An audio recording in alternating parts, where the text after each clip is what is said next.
Okay, we're going to start talking about the concept of sample variability and what it suggests to our internal and we deal with this in statistics. So I've got a sample here that I've taken of about 30 individuals. It's not a very big sample. It's only got 15 males and females, but we've got a box plot and a dot plot produced, and we've got a median of 151 and a median of 162 for the males. So in this sample, it appears, this is 162 and this is 151. It appears in the sample that the difference between the medians is that basically the males are bigger, are taller, which we would probably think that if this was year 10s or year 11 data from census at school, that males would be taller than females on average.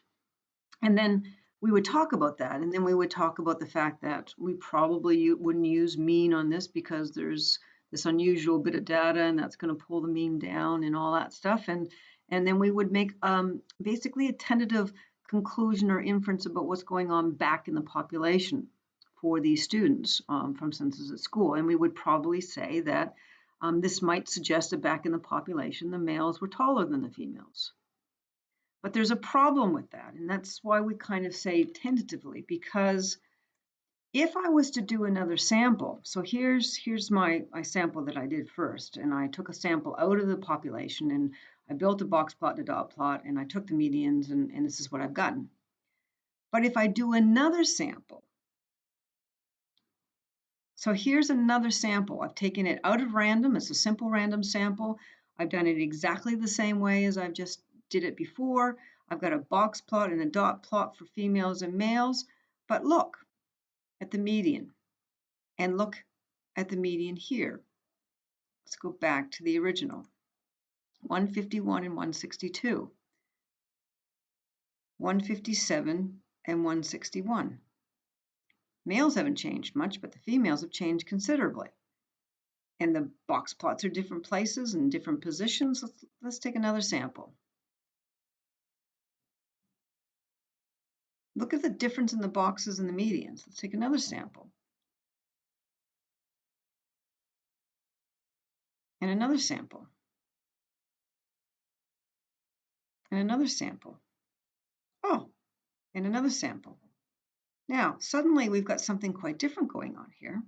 Look, in this sample, the median of the females is higher than the males. It's 157, and the males is 155. So if I took this sample, and I was to talk about this particular sample back in the population, what would happen? I would say something quite different. I would say the females on average seem to be higher, taller, and faster, and so on. So the question becomes, what's the truth? Are females taller? Are males taller? We don't seem to know because every time we do a sample, the medians, the boxes, the interquartile ranges are all changing. So which one's the truth? Which one's telling me the truth? Is it this one where this one's actually telling me that the females are 161 on average height and the males are 150, so the females are taller than the males. Well, here we said that the males were taller. And so back in the population, what do I say? So this is called sample variability, and it's not got anything to do with the fact that I'm doing it wrong. It's got to do with the fact that every time you take a sample from a population, because you're not including all of the individuals, you're going to get different statistics and different parameters. And this leads to a real problem because then we don't know what's the truth. Are females taller on average? Are males taller on average? Every time I do a sample, I get a different story. Again, if I resample, get a different story, get a different story, get a different story, everything changes, and so on. Now, this is not bad statistics. This is not a bad method.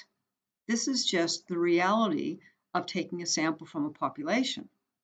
And the smaller your sample is, the more variability you're going to have. So this is why we use a language around when we start to talk about these descriptions. We use tentative language. Because we know that if we're just doing a single sample and that's all we're doing, then we could have a problem. Because of sample variability, if we were to do another sample exactly the same way, then we might get quite a different story about what's going on back, with our sample and with maybe what's going on back in the population. So I want you to keep this in mind around sample variability. There's a problem technically in statistics if you rely on making conclusions back to the population on just a single sample. Now, as we do our development of centers and overlap and spread, we'll keep referring to this whole idea of sample variability and how we might overcome it a little bit and be able to make a better, basically make a better conclusion about what's going on back in the population.